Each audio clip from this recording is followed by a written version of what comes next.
خداوند آپ کے ساتھ ہو، آپ کے ساتھ بھی ہو۔ ہمارے لیے آپ کی خوشخبری بامطابق مقدس یوحنا، اے خداوند تیری تمجید ہو، اس کے 20ویں باب میں سے سنی۔ اسی روز ہفتہ کے پہلے دن شام کے وقت جب اس جگہ کے دروازے جہاں شاگرد جمع ہوئے تھے یہودیوں کے خوف سے بند تھے، یسوع آ کر بیچ میں کھڑا ہو گیا اور ان سے کہا، تمہیں سلامتی حاصل ہو، اور یہ کہہ کر اپنے ہاتھوں اور پسلی کو انہیں دکھایا۔ پس شاگرد خداوند کو دیکھ کر خوش ہوئے، اور یسوع نے پھر ان سے کہا، تمہیں سلامتی حاصل ہو، جس طرح باپ نے مجھے بھیجا ہے میں بھی اسی طرح تمہیں بھیجتا ہوں۔ اس نے یہ کہہ کر ان پر پھونکا اور کہا کہ تم روح القدس لو، جن کے گناہ تم معاف کرو ان کے معاف کیے گئے ہیں، جن کے گناہ تم قائم رکھو ان کے قائم رکھے گئے ہیں۔ مگر ان 12 میں سے ایک یعنی توما عرف دیدیموس یسوع کے آتے وقت ان کے ساتھ نہ تھا۔ تب دوسرے شاگردوں نے اس سے کہا کہ ہم نے خداوند کو دیکھا ہے۔ مگر اس نے ان سے کہا، جب تک میں اس کے ہاتھوں میں میخوں کے چھید نہ دیکھ لوں اور میخوں کی جگہ اپنی انگلی نہ ڈال دوں اور اپنے ہاتھ کو اس کی پسلی میں نہ ڈال دوں، ہرگز یقین نہ کروں گا۔ 8 روز کے بعد اس کے شاگرد پھر اندر تھے اور توما ان کے ساتھ تھا۔ گو دروازے بند تھے تو بھی یسوع آیا اور بیچ میں کھڑا ہو کر بولا، تمہیں سلامتی حاصل ہو۔ پھر اس نے توما سے کہا کہ اپنی انگلی پاس لا کر یہاں داخل کر اور میرے ہاتھوں کو دیکھ، اور اپنا ہاتھ پاس لا کر اسے میری پسلی میں ڈال، اور غیر معتقد نہیں بلکہ معتقد بن۔ توما نے جواب میں اس سے کہا، تو میرا خداوند اور میرا خدا ہے۔ یسوع نے اس سے کہا، اے توما، اس لیے کہ تو نے مجھے دیکھا ہے تو ایمان لایا ہے۔ مبارک وہ ہے جنہوں نے نہیں دیکھا تو بھی ایمان لائے۔ اور یسوع نے اپنے شاگردوں کے سامنے اور بہت سے کرشمے دکھائے جو اس کتاب میں لکھے نہیں گئے، لیکن یہ اس لیے لکھے گئے ہیں کہ تم ایمان لاؤ کہ یسوع ہی المسیح ابن خدا ہے، اور کہ تم ایمان لا کے اس کے نام سے زندگی پاؤ۔ انجیل مقدس کے وسیلے ہمارے گناہ کو معاف کیے جائیں۔ تشریف رکھیں۔ عزیز مومنین، ہم بڑی خوشی اور خداوند یسوع مسیح میں مسرور ہوتے ہوئے آج پاشکا کے دوسرے اتوار کی لطوری رسموں میں شامل ہیں، اور آج کا لطوری کلام ہمارے لیے نہایت خوبصورت پیغام لے کے آتا ہے۔ ہم لوگ پاشکا کے لوگ ہیں، اور جیسے میں نے کہا تھا کہ سینٹ اگسٹین مقدس اگسٹین فرماتے ہیں کہ ہم لوگ پاشکا کے لوگ ہیں، ہاللویا ہمارا نعرہ ہے۔ اسی لیے ہم اس کے جی اٹھنے کی یہ خوشیاں مناتے رہیں گے، اب تک عید پینتیکوس تک یہ خوشیاں منائی جاتی رہیں گی، اور آج ہم دوسرے اتوار کی یہ خوشیاں منا رہے ہیں، جس میں ہم لوگ آنے والے دنوں میں اور آج کے اتوار میں بار بار دیکھیں گے کہ یسوع جی اٹھنے کے بعد کیسے اپنے شاگردوں کے اوپر اپنا آپ ظاہر کرتا رہا اور ان کے ایمان کو تقویت بخشتا رہا ہے۔ ہم لوگوں نے دیکھنا ہے کہ یسوع کا جی اٹھنا میرے ایمان کے لیے تقویت کا باعث کیسے ہے، یہی بات آج ہم کلام میں سیکھنے والے ہیں۔ اگر آج کی تینوں طلاقوں پر غور کیا جائے تو تینوں طلاقوں میں یسوع مسیح کے جی اٹھنے کی باتوں کو بیان کیا گیا ہے کہ کیسے یسوع مسیح جی اٹھا ہے، جی اٹھنے کے بعد شاگردوں پہ یسوع کے کیا اثرات تھے، شاگردوں نے جی اٹھے مسیحا کا تجربہ کر کے کون سے کام شروع کیے، اور پھر اس کے بعد مقدس پطرس دوسری تلاوت میں شہادت دیتا نظر آتا ہے کہ انہوں نے یسوع سے نئی زندگی کیسے حاصل کی۔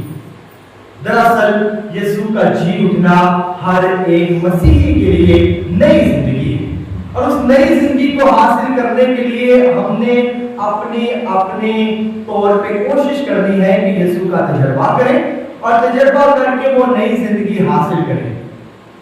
دیکھتے ہیں کہ رسولوں نے یہ نئی زندگی حاصل کیسے کی۔ آج کی انجیل مقدس میں لکھا ہے کہ خداوند یسوع مسیح ہفتہ کے پہلے دن شام کے وقت اس جگہ جہاں پہ دروازے جہاں شاگرد جمع تھے یہودیوں کے خوف سے بند تھے۔ کس وجہ سے بند ہیں؟ یہودیوں کے خوف سے دروازے بند ہیں۔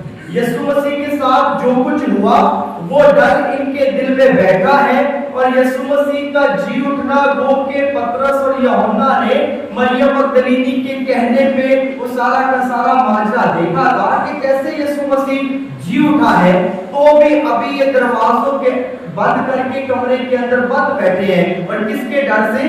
یہودیوں کے خوف سے یہ دروازے بند ہیں، کیونکہ انہوں نے صرف یسوع مسیح کے ساتھ جو کچھ ہوا، جو حالات یسوع مسیح نے تکلیف میں دیکھے، انہیں وہ یاد ہے اور وہ جلالی شکل یاد نہیں کہ جس میں خداوند یسوع مسیح نے اپنے وعدے کے مطابق موت کو ہرایا اور قبر پر فتح پا کے جی اٹھا ہے۔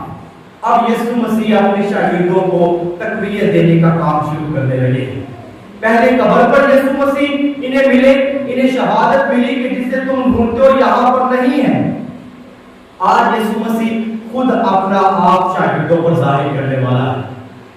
یہ لوگ خوف کے مارے ڈرے بیٹھے ہیں، اندر خوف ہے کہ یہودی نہ جانے ہمارے ساتھ کیا کریں گے اگر یسوع کے ساتھ یہ کیا ہے، کیونکہ یسوع کو یہ لوگ پہلے اپنا بادشاہ تسلیم کر چکے تھے، بعد میں اسی کو انہوں نے صلیب پہ لٹکایا، اور ان کے دلوں میں وہی ڈر باقی۔ آج اس ڈر کو ختم کرنے کے لیے یسوع اپنے شاگردوں کے اوپر ظاہر ہوتا ہے۔ کلام میں لکھا ہے کہ دروازے جہاں شاگرد جمع تھے یہودیوں کے خوف سے بند تھے، اور یسوع بیچ میں آ کے کھڑا ہو گیا، اور کھڑا ہو کے آتے یسوع نے پہلے الفاظ کیا کہے ہیں کہ تمہیں سلامتی حاصل ہو۔ عزیز مومنین، یہ سلامتی حاصل ہو، یہ الفاظ اپنے اندر بڑی گہری حقیقت رکھتے ہیں، اور یہ یسوع مسیح کے جی اٹھنے کا سب سے بڑا ثبوت ہے، کیونکہ کبھی بھی کوئی مردہ کسی کو بھی سلامتی کی دعا نہیں دے سکتا۔ صرف جی اٹھا مسیحا یا جو زندہ لوگ ہیں وہ ایک دوسرے کے ساتھ یسوع سے سیکھتے ہوئے یہ سلامتی بانٹا کرتے ہیں، اور یسوع نے ان پہ ظاہر ہو کے آج یہ سلامتی اپنے شاگردوں کو دی، اور شاگردوں پر ظاہر ہوتے ہی یہ الفاظ کہے ہیں تمہیں سلامتی حاصل ہو، اور یہ کہہ کر اپنے ہاتھوں اور پسلی کو نے دکھایا، پس شاگرد یسوع کو دیکھ کے خوش ہوئے ہیں۔ اب شاگردوں کو تسلی اور حوصلہ ملنے لگا۔ یہ جو ڈرے بیٹھے تھے اب یسوع کا دیدار کر کے یہ اپنے اندر خوشی محسوس کرنے لگے ہیں کہ یسوع مسیح اپنے وعدوں کا سچا ہے۔ ان لوگوں کو وہ سارے حالات تو یاد تھے یسوع کے ساتھ ہوئے، لیکن انہوں نے یسوع کی وہ باتیں بھلا دی جس میں کہا تھا کہ ضرور ہے کہ ابن انسان دکھ اٹھائے، مصلوب کیا جائے اور تیسرے روز مردوں میں سے جی اٹھے۔ یہ بات شاگرد بھول چکے تھے کیونکہ ان کے اندر یہودیوں کا خوف تھا۔ آج جب یسوع مسیح ان پہ ظاہر ہوا اور خوف جو ہے اس میں تبدیل ہو گیا، خوشی میں تبدیل ہو گیا، یعنی یسوع کا مردوں میں سے جی اٹھ کے شاگردوں کے اوپر ظاہر ہونا ان کی زندگی تبدیل کر دیتا ہے۔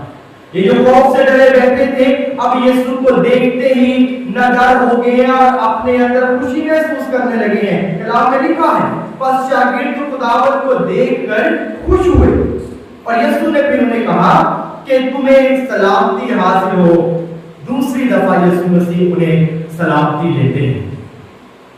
اب سلامتی حاصل کرنے کے بعد یسوع فرماتے ہیں کہ جس طرح باپ نے مجھے بھیجا ہے میں بھی اسی طرح تمہیں بھیجتا ہوں۔ یعنی یسوع مسیح کو باپ نے جس مشن کے لیے بھیجا تھا یسوع مسیح نے وہ مشن مکمل طور پہ پورا کیا، مکمل کر کے ہماری نجات کے کام کو پایا تکمیل تک پہنچایا، اور آج اپنے شاگردوں کو یسوع اب بھیجنے والا ہے، کیونکہ یسوع جانتے ہیں کہ یسوع نے اب اپنے شاگردوں کو کیسے پھر سے تقویت دے کے تیار کرنا ہے تاکہ اس کے شاگرد دنیا کے کونے کونے میں جا کے اس کے نام کا پرچار کر سکے، اس کے نام کی منادی کر سکے۔ اور یسوع مسیح نے ان کو ایسے ادھورا نہیں بھیجا، بلکہ یہاں پہ بڑا ایک خاص کام ہونے والا ہے جو یسوع آج شاگردوں کی زندگی میں کرنے والے۔ کلام میں لکھا ہے جس طرح باپ نے مجھے بھیجا ہے میں بھی اسی طرح تمہیں بھیجتا ہوں، اس نے یہ کہہ کر ان پہ پھونکا اور کہا کہ تم روح القدس لو۔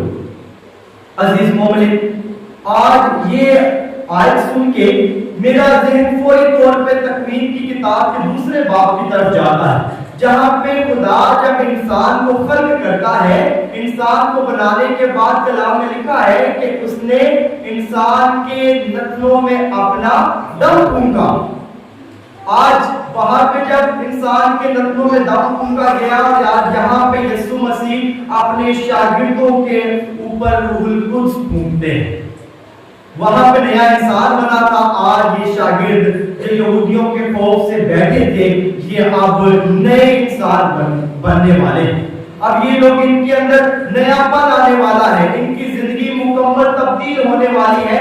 خوف کی جگہ اب امید نے لے لی ہے، اب ان کے اندر ڈر ختم ہو گیا ہے، پہلے جو ڈر تھا اب وہ زندگی کی طرف جانے لگا ہے۔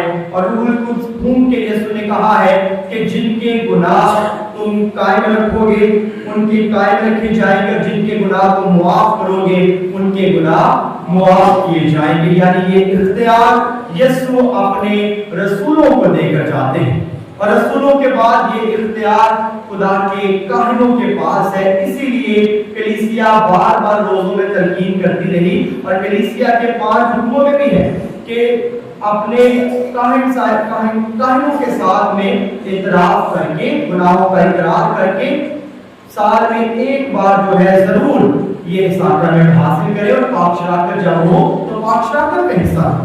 آج یسوع مسیح روح پھونک کے ان کو نیا کر دیتا ہے۔ اب روح پھونکنے کے بعد کے ایفیکٹس جو ہے وہ آہستہ آہستہ دیکھتے ہیں کہ ہوا کیا۔ اب یسوع ان رسولوں کے پاس ان کو مل کے وہاں سے چلے جاتے ہیں۔ ان 12 میں سے ایک یعنی توما عرف دیدیموس یسوع کے آتے وقت ان کے ساتھ نہ تھا۔ توما ایک بہادر اور نادر شاگرد تھا۔ یہ وہی ہے جس نے خداوند یسوع مسیح جب لازر کو زندہ کرنے کے لیے جانے والے تھے تو اس نے کہا تھا کہ آؤ ہم استاد کے ساتھ چلیں اور مریں۔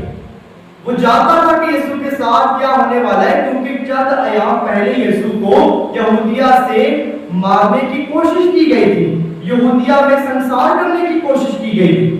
اور آج توما جب یسوع ظاہر ہوا ان کے درمیان میں نہیں ہے، اور لکھا ہے کہ دوسرے شاگردوں نے اس سے کہا کہ ہم نے خداوند کو دیکھا ہے، مگر اس نے ان سے کہا جب تک میں اس کے ہاتھوں میں میخوں کے چھید نہ دیکھ لوں اور میخوں کی جگہ اپنی انگلی نہ ڈالوں اور اپنے ہاتھ اس کی پسلی میں نہ ڈالوں، ہرگز یقین نہ کروں۔ 8 روز کے بعد اس کے شاگرد پھر اندر تھے اور توما ان کے ساتھ آ گیا ہوا، دروازے بند تھے۔ یسوع آیا اور بیچ میں کھڑا ہو گیا اور بولا تمہیں سلامتی حاصل۔ یسوع جب بھی آتا ہے وہ سلامتی کا پیغام لے کے آتے ہیں۔ یسوع جب بھی آیا اپنے شاگردوں کو امن صلح سلامتی کا درس دے کر گئے۔ اسی لیے آج یہ سلامتی جو ہے وہ شاگردوں کو تجربہ کرنے کے لیے دی جاتی ہے۔ اور آج ہی کے دن جب توما نے یسوع کا تجربہ کیا، اور کیسے تجربہ کیا ہے، یسوع جب وہاں پہ آیا توما سے کہا کہ اپنی انگلی پاس لا کر یہاں داخل کر اور میرے ہاتھوں کو دیکھ، اور اپنے ہاتھ پاس لا کر میری پسلی میں ڈال، اور غیر موتقد نہیں بلکہ موتقد بن۔ کچھ اسکالرز یہ کہتے ہیں کہ توما کا یہ بات کا تقاضا کرنا کہ یسوع مسیح کے شاگرد جنہوں نے یسوع کا تجربہ کیا ہے اور توما اس بات پہ یقین نہیں کر رہا، اس کے پیچھے وجہ یہ تھی کہ توما ایک نادر شاگرد تھا۔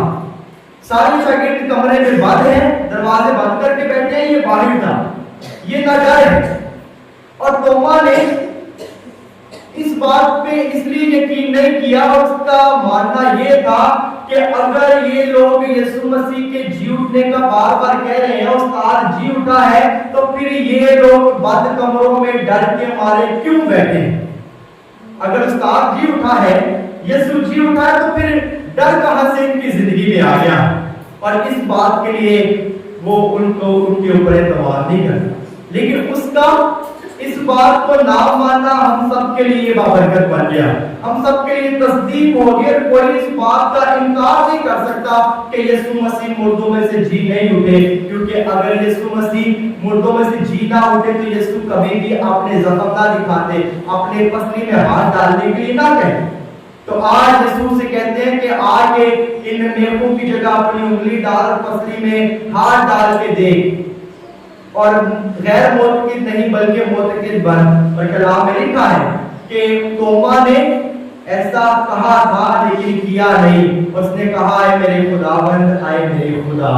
اسی وقت وہ یسوع پر ایمان لایا، اور یہ توما وہی ہے جس نے ہماری اس پاک و ہند کی سرزمین پہ آ کے منادی کی اور غیر قوموں کو بھی اس قدر زیادہ متاثر کیا کہ وہ غیر قومیں بھی یسوع مسیح کے ماننے والے بنے۔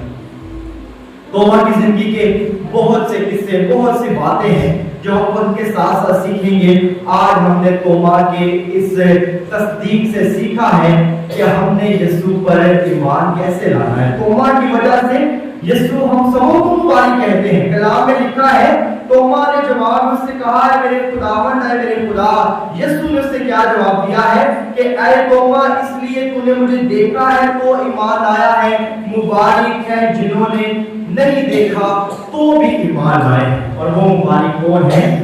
ہم سب ہیں جنہوں نے یسوع کو فزیکلی یا جسمانی طور پہ نہیں دیکھا، لیکن روحانی تجربہ کرتے ہوئے اس کے پاک بدن اور خون میں ہم لوگ یسوع کا تجربہ کرتے ہیں، اس کو دیکھتے ہیں، اور جب یہ تعلیم دکھاتا ہے کہ یہ ہے خدا کا بندہ، اس وقت ہم یسوع کو دیکھتے ہیں اور اس کا دیدار کرتے ہیں۔ ہم لوگ کتنے مبارک ہیں کہ یسوع ہمیں خود اپنے زبان مبارکہ سے کہتے ہیں کہ مبارک ہے وہ جنہوں نے نہیں دیکھا تو بھی ایمان لائے۔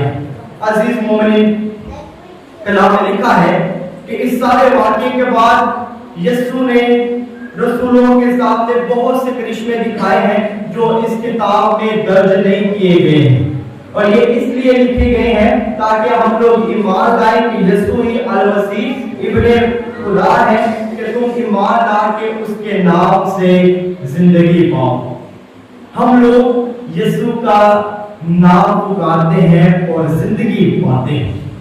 اتنا بڑا تحفہ ہمارے لیے ہے نہیں ہے کہ یسوع جی اٹھا ہے اور اس کے جی اٹھنے سے ہم اس کے نام میں زندگی پاتے ہیں۔ جیسے شاگردوں پر روح پھونکا گیا، وہ نئی زندگی پاتے ہیں، ہم لوگ اس کے پاک بدن اور خون سے سیر ہو کے نئی زندگی حاصل کرتے ہیں۔ اور رسولوں کا دیکھیں کہ جب یسوع کا تجربہ کر لیا ان کی زندگی کیسے ہو گئی۔ میں نے کہا تھا کہ زندگی تبدیل کیسے ہوئی، ابھی ہم وہ دیکھتے ہیں، چند الفاظ میں ان کو سیکھنے کی کوشش کرتے ہیں۔ آج کی پہلی تلاوت جو رسولوں کے اعمال سے لی گئی ہے، اس میں شاگردوں کے رسولوں کے اعمال بیان کیے گئے ہیں کہ یسوع کے جی اٹھنے کے بعد کیا کیا ہوا۔ کلام میں لکھا ہے کہ اس وقت وہ 9 مرید رسولوں کی تعلیم اور اخلاق اور روٹی کے توڑنے اور دعا کرنے میں قائم رہے۔ جو کچھ یسوع سے سیکھا تھا وہ رسولوں نے جا کے دوسرے جو یسوع کو ماننے والے تھے ان میں بھی وہ تعلیم پھیلائی، ان کو بھی وہ تعلیم جو ہے وہ سونپی ہے۔ اور تعلیم کا اثر کیا ہوا ہے، اور ہر ایک کو ڈر آیا، بہت سے اچنبے اور کرشمے رسولوں سے یروشلم میں ظاہر ہوئے۔ سب جو ایمان لائے تھے، سب سے بڑا کام کیا ہوا کہ وہ اکٹھے رہتے۔ یسوع کا جی اٹھنا، رسولوں کا تجربہ کرنا مسیحیوں کے لیے اتحاد کا وسیلہ بن گیا۔ یہ لوگ اب اکٹھے رہنے لگے اور سب چیزوں میں شراکت رکھتے تھے، اپنی ملکیت اور اسباب بیچ کر ہر ایک کی ضرورت کے موافق سب کو بانٹ دیا کرتے تھے، اور ہر ایک پر ایک دل ہو کے ہر روز ہیکل میں جمع ہوا کرتے تھے، گھر گھر روٹی توڑا کرتے تھے اور خوشی اور دل کی صفائی سے کھانا کھایا کرتے تھے۔ یہ بڑی امپورٹنٹ لائنز ہے، یہ غیر معمولی نہیں ہے، یہ بڑی اہمیت رکھتی ہے کہ رسولوں کی زندگی یسوع کے جی اٹھنے کے بعد نئی مسیحیوں کے لیے کیسے وسیلہ نجات بنی۔ انہوں نے یسوع کا تجربہ کیا، وہی تجربہ جا کے دوسروں میں بانٹا ہے، اور وہ تجربہ بانٹتے ہوئے ہر روز ہیکل میں جمع ہو کے کیا کیا کرتے تھے؟ دعا کیا کرتے تھے۔ اس کے بعد گھر گھر میں روٹی تولا کرتے تھے، یسوع مسیح کے اس آخری کھانے کی یاد تازہ کرنے کے لیے سب مل کے اتحاد میں اس کے نام پہ روٹی تولا کرتے تھے، اور خوش دلی اور دل کی صفائی سے وہ سب آپس میں مل بانٹ کے کھایا پیا کرتے تھے۔ کتنی فضل کی یہ بات ہے کہ وہ لوگ یسوع مسیح کو حقیقی معنوں میں پہچان لیے، اور میں سمجھتا ہوں کہ آج کا جو دور چلتا ہے، ہم لوگ آج تک بھی اپنے مسیحا کا جی اٹھنا اس کا تجربہ نہیں کرتا۔ تجربہ کیا ہوتا تو رسولوں کی مانند ایک ہو جاتے، اکٹھے ہو جاتے، ہمیں تفرقہ نہ ہوتا۔ ہم لوگ سب بٹے ہوئے ہیں۔ پاک جمعرات کو کھانا کھایا تو سب لوگ جو ہے وہ اپنے اپنے خاندان کے ساتھ بیٹھے، کسی نے شاید دوسرے کے ساتھ بانٹا یا نہیں بانٹا، بہت کم لوگوں نے ایسے بانٹا۔ رسولوں کا کردار کیا تھا؟ یسوع کا تجربہ کیا اور لوگوں کو متحد کیا۔ کلام میں لکھا ہے کہ وہ اپنا مال بیچ بیچ کے رسولوں کے قدموں میں لایا کرتے تھے اور سب میں برابر کا تقسیم کرتے تھے۔ کوئی بھی ان میں سے غریب یا محتاج نہیں تھا، کیونکہ ان کے اندر ایکویلٹی تھی، وہ سب کے سب متحد تھے۔ اور یسوع کا جی اٹھنا اگر ہماری زندگی میں اتحاد نہیں لاتا، اس کا مطلب ہے کہ ہم یسوع کا حقیقی معنوں میں تجربہ نہیں کر سکے۔ آج جتنے یہاں پہ بیٹھے ہیں، ہم سبوں نے اس جی اٹھے مسیحا کا تجربہ کرنا ہے، اس کے نام پہ اپنی زندگی وقف کرنی ہے، کیونکہ اس کے نام سے ہم لوگ زندگی پاتے ہیں، اور زندگی پا کے اگر اپنی زندگی دوسروں کے لیے وقف نہ کریں تو پھر مسیح کے لوگ نہیں ہو سکتے۔ مسیحا تو وہ ہے جو اس الطار پہ اپنا بدن توڑتا ہے تاکہ ہم سب میں اپنا بانٹے، اس کا بدن ٹوٹتا ہے اور ہم سب ایک دل ایک جان ہو جاتے ہیں۔ یہی سب کچھ رسولوں نے تجربہ کیا، اور تجربہ کر کے وہ یکجا ہوئے، ایک ہوئے، دعا میں بلا ناغہ ٹھہرے، اور خداوند یسوع مسیح کا تجربہ کر کے اس کے پیار کو لوگوں تک بانٹا ہے۔ یہ تو بڑی خوشی کی بات ہے کہ ہم سب مبارک کہلاتے ہیں۔ کلام میں لکھا ہے کہ جنہوں نے یسوع کو نہیں دیکھا وہ ایمان لائے تو وہ مبارک ہے۔ لکھا آپ نے سنا ہے کہ مبارک وہ ہیں جنہوں نے نہیں دیکھا تو بھی ایمان لائے۔ سوال میں یہ چھوڑتا ہوں کہ کیا ہم لوگ واقعی ہی میں مبارک کا جو ٹائٹل ہمیں ملا ہے اس کے اکارڈنگ کام کرتے ہیں یا نہیں؟ مشاہدہ کیا جائے تو ایک وقت وہ تھا جب لوگ گواہی دیتے تھے کہ یہ مسیحی ہے، یہ جھوٹ نہیں بولتے، یہ مسیحی ہے، یہ لوگ یسوع کے ماننے والے ہیں، ایماندار لوگ ہیں۔ اب اس قسم کی مثالیں بہت کم نظر آتی ہیں۔ یسوع کا جی اٹھنا ہمیں نئی زندگی دیتا ہے، اور نئی زندگی پا کے ہمیں نیا انسان بن کے پرانی زندگی کو چھوڑنا ہے، برائیوں کو چھوڑنا ہے، اور یسوع کے احکامات کو مانتے ہوئے نئے انسان بن کے دوسروں کو زندگی دینے والا بننا ہے۔ جو زندگی یسوع نے ہمیں تحفے میں دی ہے، وہی زندگی ہم نے دوسروں میں اپنے اعمال کے ساتھ بانٹنی ہے۔ یہی آج کی تلاوتیں ہم سے تقاضا کرتی ہیں کہ یسوع نے رسولوں کو لوگوں کے درمیان بھیجا ہے، ہم بھی اس کے شاگرد ہیں، ہم بھی لوگوں کے درمیان رہتے ہیں، ہم نے بھی لوگوں کے درمیان رہتے ہوئے یسوع کیسے کام کرتے ہیں۔ یسوع نے کہا تھا تم زمین کا نمک، اور اگر نمک کا مزہ جاتا رہے تو کس چیز سے نمکین کیا جائے گا؟ ہم نے وہ لطف دوبارہ سے اپنی زندگی میں لانا ہے، کیونکہ ہم جی اٹھے مسیحا کے لوگ ہیں، جس نے موت پہ فتح پائی ہے، جس نے موت کو ہرایا ہے اور ہم سبوں کو زندگی کی امید دلائی ہے۔ اسی امید میں چلتے ہوئے ہمیں خداوند سے مانگنا ہے کہ ہم بہت سی روحوں کو بچا سکیں۔ آمین۔